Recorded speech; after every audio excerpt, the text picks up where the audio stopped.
Hi everyone, আমি আশা করি তোমরা সবাই ভালো আছো। আজকের ভিডিওতে আমরা একটি ভেরি ইম্পর্টেন্ট টপিক ডিসকাস করব, that is simple present tense. My dear friend, simple present tense is very very important.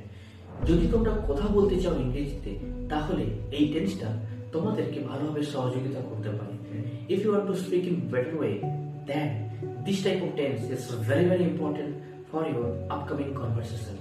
So my dear friend, I humble request to you, please see this video completely.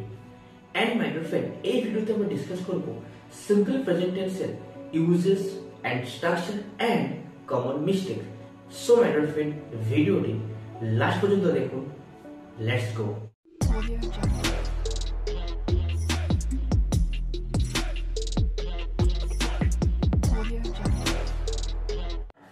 First of all আমাদেরকে জানা দরকার what is the simple present tense.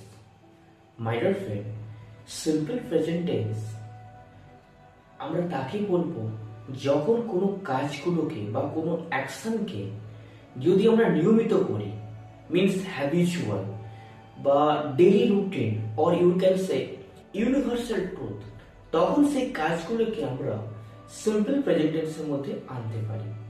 For example, আমরা সকালে ঘুম থেকে উঠি, or you can সে আমার মা সকালে পুজো করে, অ্যান্ড ইউ ক্যান সে সূর্য পূর্ব দিকে ওঠে।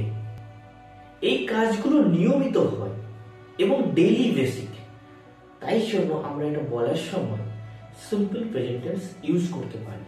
যখন আমরা সিম্পল প্রেজেন্ট টেন্স ইউজ করব, তখন আমাদেরকে প্রথমে লিখতে হবে subject, then base form of verb মানে V1 মানে ভার্বের প্রথম form, and plus object, means subject plus V1 plus object.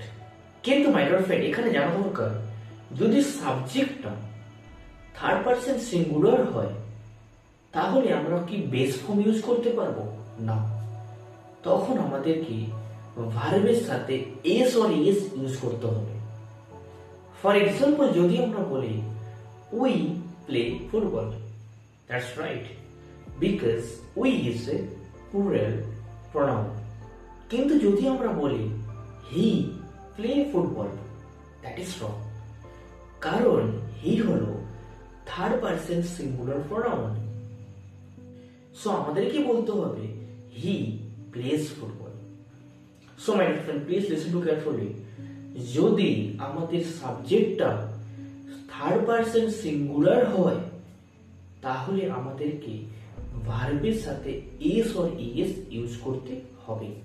And second thing, যদি সিম্পল প্রেজেন্ট টেন্সকে নেগেটিভ করতে হয় বা কোশ্চেন করতে হয়, তাহলে আমাদেরকে ডু অর ডাজকে আনতে হবে। For example, if I write down we play football, যদি আমরা এই সেন্টেন্সটাকে দেখি, তাহলে এই সেন্টেন্সের মধ্যে কোনো be verb or helping verb নেই।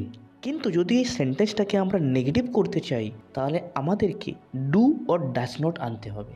কিন্তু এখানে we, that is not a third person singular pronoun, তো আমরা কি আনবো? Do. So we can write down we do not play football or we don't play football. Now we talk about as a question form. So এখানে আমাদেরকে কি করতে হবে? Do or ডাজকে প্রথমে লিখতে হবে। তো we can write down do we play football question mark. If I take another example, that is Rohit plays football, because Rohit is a third person singular noun. So if I translate as a negative form, so we can write down so Rohit does not play football. And if I translate as a question form, then we can write down does Rohit play football question mark.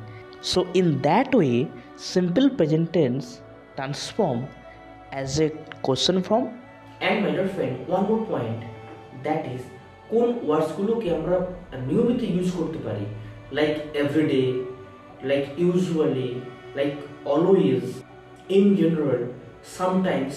এই ওয়ার্ডগুলোকে আমরা simple present tense করার সময় বা বলার সময় আমরা use করতে পারি। I want to request you, যদি ভিডিওটা ভালো লেগে থাকে, please like and subscribe our channel and share to your friends. কারণ গত 6 মান্থে আমাদের ইউটিউব চ্যানেলে 1.5 লাখ মানুষ দেখেছে, কিন্তু মানুষ সেভাবে সাবস্ক্রাইব করছে না। সো মাই ডিয়ার ফ্রেন্ড, যদি ভিডিও ভালো লেগে থাকে প্লিজ সাবস্ক্রাইব করে সাপোর্ট করুন, তাহলে আপনাদের জন্য আরো ভালো ভালো কন্টেন্ট নিয়ে আপনাদেরকে সহযোগিতা করার চেষ্টা করব। This is our aim. So my dear friend, please subscribe to our channel and share to our friends. Thank you so much for watching this video. God bless you. Jai Hind.